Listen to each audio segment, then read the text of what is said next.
harm was caused to the forest during filming. All events and characters are fictional and symbolic. It is not our intention to hurt, offend, or misrepresent any individual or community through this work.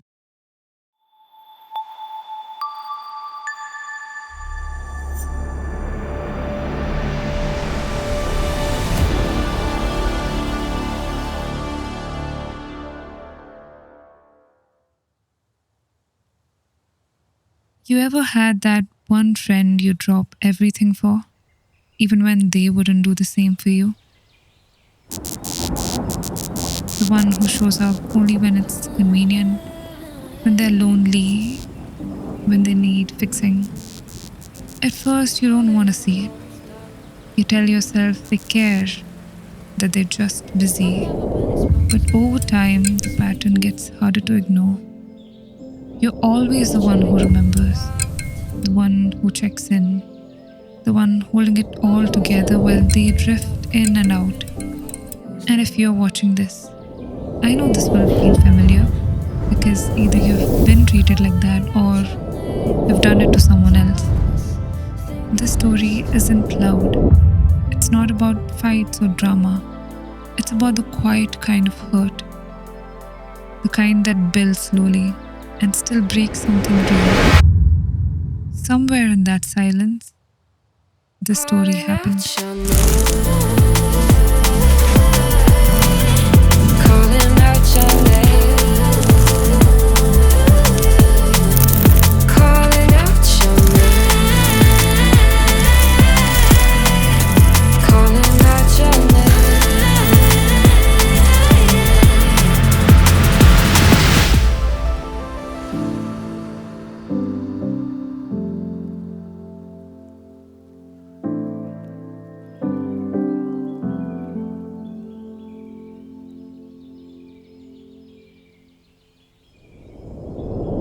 Inara. It was her birthday. She planned every detail down to the second. The kind of planning you only do when you're holding on to the hope that maybe this time they'll show up. But they didn't. Not one of them. No texts, no apologies, just silence. And that silence, it said so much more than any excuse ever could. They had shown up 100 times before. When they needed her, when they were falling apart, when they wanted a space to unload. And she was always there. Always. But when it was her turn, when she finally let herself want something, even just one day, they vanished. She knew. She fucking knew. I'm swimming with the sharks.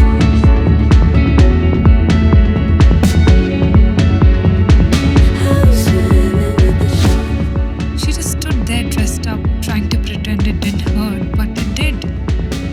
It fucking did. Because it wasn't just that they forgot, it's that they didn't care enough to remember. And that's what broke her. Not the loneliness, not the silence, but the fact that she mattered so little to people she gave everything to. They say you can always tell when it's her, the quiet kind. She didn't knock, she didn't call, she just knew. And that was all. That's when Ruhi arrived. No fanfare, no sorry I'm late, no smile for the camera, just presence. And presence is louder than words. She didn't ask what happened, she didn't need context. Real ones never do. And for the first time, Inara didn't feel invisible. Ruhi saw her, not the girl who heals, who helps, who laughs, but the one who got shattered again and didn't deserve it. Ruhi didn't love Inara with words or grand gestures. She just showed up quietly, without expectation. When Inara went silent, Ruhi stayed beside her. No questions, no pressure. She noticed the small things, how some days she needed space and other days closeness. Her love wasn't flashy. It didn't ask for thanks or anything in return. It was steady, always there, like a quiet presence. I wanna dance with you till the end of the night. I wanna dance with you for the rest of my life. Don't you know? You'll always be my girl. You know. I wanna dance with you till I'm losing my breath. I wanna be the one you can never forget. Don't you know? You'll always be my girl. You'll always be. And in that steady care, Inara found something she hadn't before: safety. Not the kind that demanded anything, but the kind that never made her feel like too much. That's what undid her. Someone who stayed, who chose her, who never made her feel like a burden. Inara never stopped to wonder if Ruhi's love was enough. Did it even matter? She needed attention because she was tired of feeling invisible, of carrying the weight of everything alone. And then someone showed up.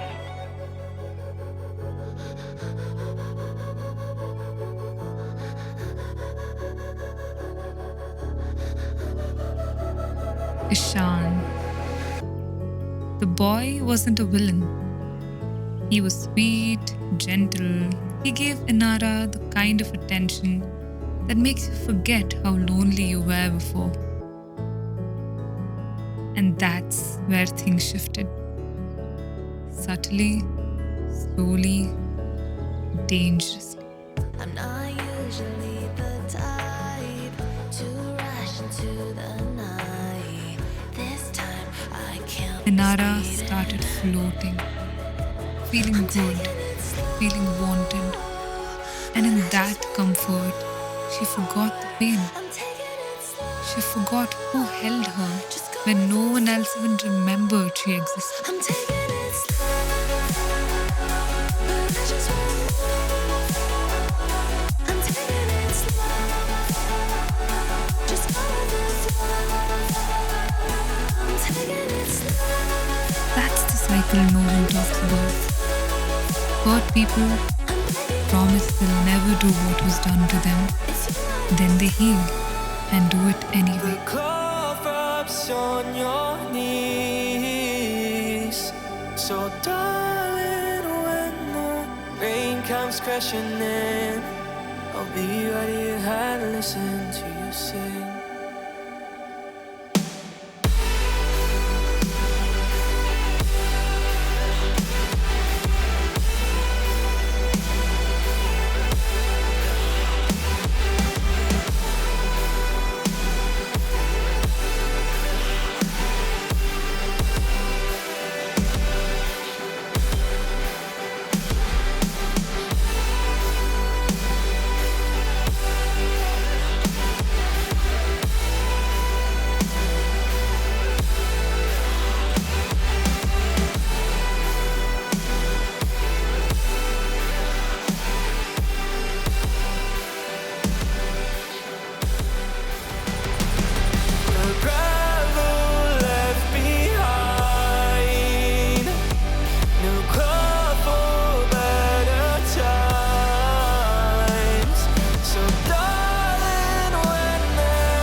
Ruhi felt it. The calls got short, the texts lost warmth. The space she once held in Inara's life shrank until she was just optional. She didn't complain. Real friends never do. But the silence grew loud. And when her birthday came, she hoped for once she would matter too. She waited and waited. Same forest, same candles, same quiet. But Inara didn't come. She had plans, and Ruhi cut the cake alone.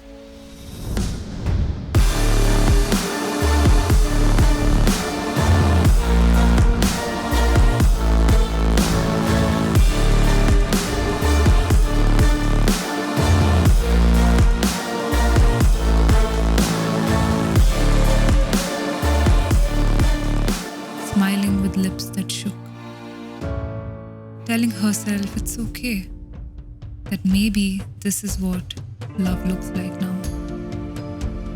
But deep down, she knew. She knew she wasn't forgotten. She was replaced.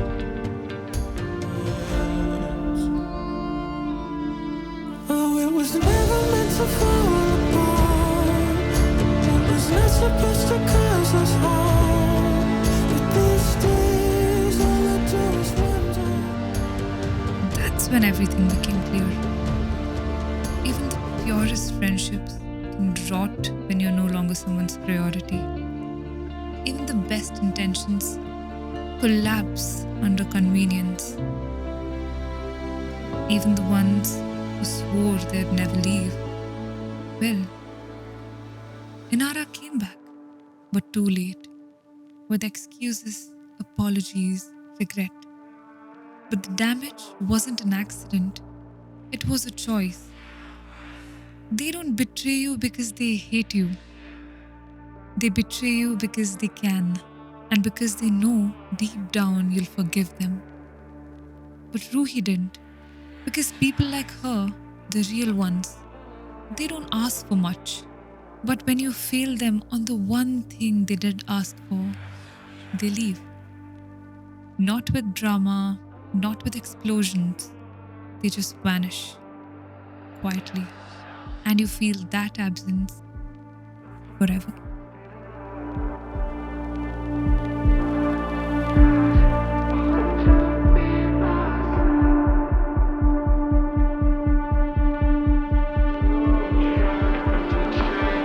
So, fuck the fairy tales. Friendship isn't pure. It isn't always sacred.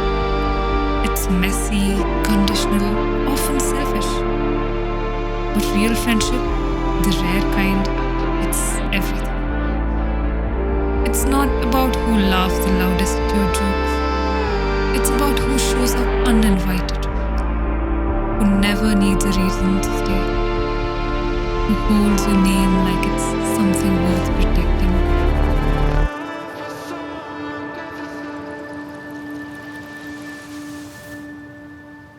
You get maybe one of those friends in a lifetime. Maybe. And if you find them and mess it up, there's no second chance. So when someone shows up for you, not when it's fun, not when it's convenient, but when it's ugly, boring, raw, and hard, hold on. Because that's not friendship. That's grace. Take your own method, looking for the one who's trying to be perfect, yeah. And if you let that go, Don't be sad if you don't make you don't it just out. lose them, You hope for wonders, living life means making blunders. It can make you you lose sad. yourself. You will try to fight the thunder. Trust me no matter what happens.